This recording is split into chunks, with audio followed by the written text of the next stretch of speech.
go 7:40 in Trinidad and Tobago. Well, with so many other things going on, I'm sure many of you will also be aware that this is Trinidad and Tobago Film Festival season, and part of Film Festival is not just Trinidad and Tobago film, but Caribbean film, regional film, Latin American, and of course the Caribbean includes Jamaica. In fact, somebody says dominated by Jamaica. You go in any other part of the world and they say, where are you from? And they say Trinidad and Tobago. They watch you a little funny. And then he said, Jamaica, oh, yeah, Usain Bolt, Bob Marley, and so on and all of that.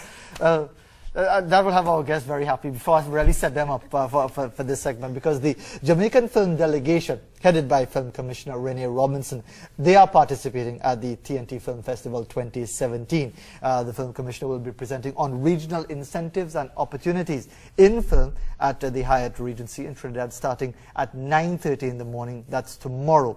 But we're going to be talking about the JAFTA Propella. I think I got it right. Yes, right. That's it. Thank you. Because that's the umbrella for a number of short films that are being presented by Jamaican filmmakers. We have three of them here with us.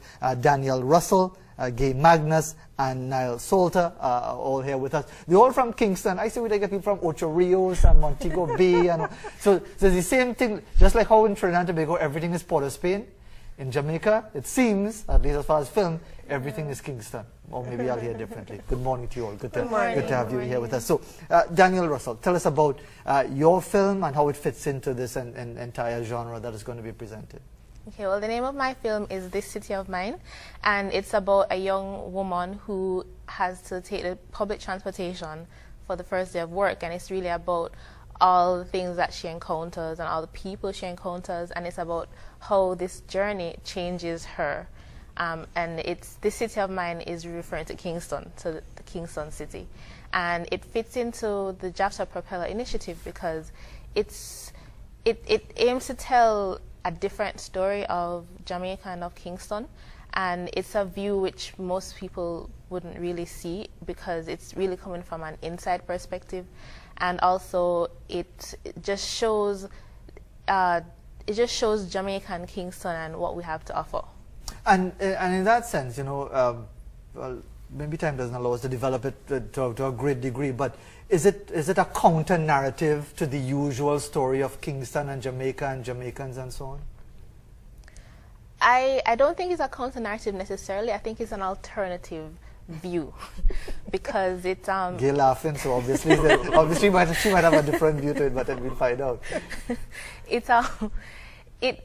I try to show a wide cross section of people because when you're on the public transportation, as I've even seen in Trinidad, because I've been taking the maxes, you see so many different people and you meet so many different people and you encounter so many different situations. So I tried to make it as diverse as I could to mimic my own view of the city when I am walking through the city. So I wouldn't necessarily it's a counter viewpoint.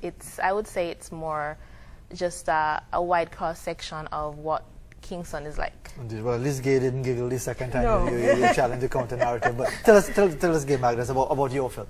Okay, my film is called One Patty, and a patty is a meat pie. No, we know what patties here. I'm just making sure. We know about Jamaican patties here. Okay, good. Yeah. So it's pretty much we know about the patty culture, yeah. Good, good, excellent. Yeah. So it's about a man who he wants one patty. And he goes into a patty store, and there are a series of obstacles that prevent him from getting this patty. And it's something that I think most people can relate to. We've all been to a store or a shop and had to wait in a line and have all these frustrations. So it's from his perspective.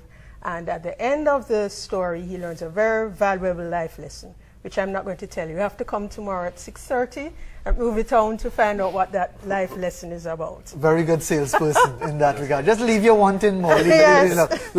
So Nile Saulter, what do you have to offer for the film festival?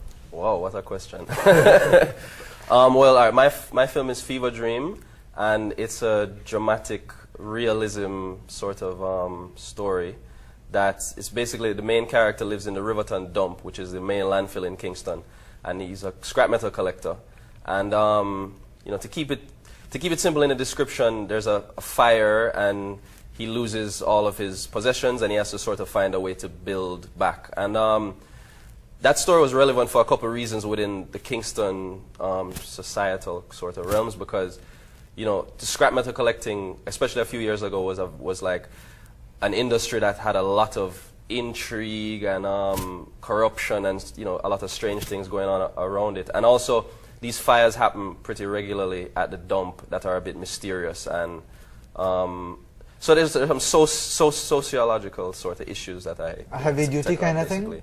Yeah, kind of. I mean, you know, because the thing is, so we have 5 films showing as an anthology tomorrow night, 6:30 Movie Town, and the tone changes quite a bit between them, which is, you know, always important, because Kingston is a very multi-level, diverse. As with any other place, because I mean, because we are all Caribbean territories, we are seen, we are stereotyped in a particular way by the wider world. So it's always good when we present different perspectives. Sadly, time doesn't allow us to go into great detail about the films, but people will have the opportunity at Movie Town. From what time? 6:30. 6:30. 5:30 Jamaica time. They are all behind your SOE. That's it. But very quickly, if I could ask our guest, Danielle, what does it mean to you to have your film shown at TT Film Festival?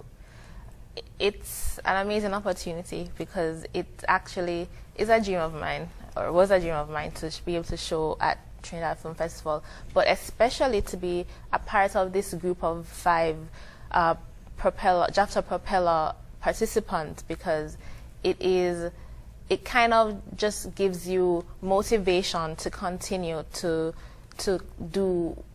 make films, because as a filmmaker it's often difficult to get funding, it's often difficult to get support, but with the JAFTA Propella initiative we're able to get support from JAMPRO and Chase and JAFTA, Jamaica Film and Television Association. So to have their support, and then to premiere at this regional film festival where all of our Caribbean counterparts will be able to view the developments in the Jamaican film industry, it does mean a lot, because it makes me feel like the film industry is developing and it is growing, and I'm happy to be a part of that. Well, I hope both of you endorse that view, because I don't have time to ask you the question. Time is rather mess, unfortunately. But will you all be there to people might want to ask questions and just interact with you a bit more there tomorrow? There will be a Q&A afterwards. Okay, so that will be a fantastic opportunity to ask questions, and indeed good to have you all here with us in Trinidad and Tobago and here in TV6 as well, and let's hope people really take on board the films that are shown, and it generates quite a bit of discussion as well as to what we think of our own spaces in the world, not just Kingston, Jamaica, but other. I wonder if Kingston has a lighthouse place, because in Port of Spain, you know, we have the lighthouse where we say all the people in Port of Spain don't go past the lighthouse. Is there a similar landmark in King? The clock. Yes, you don't go past the clock. That's the one in Halfway Tree? Yes. Yeah? Okay. Okay. So all the Kingston people don't go past. Nothing happens after the clock by Halfway Tree. 7:48 in Trinidad and Tobago. 6:48 in Jamaica. We'll be back right after this. He drugged her coffee.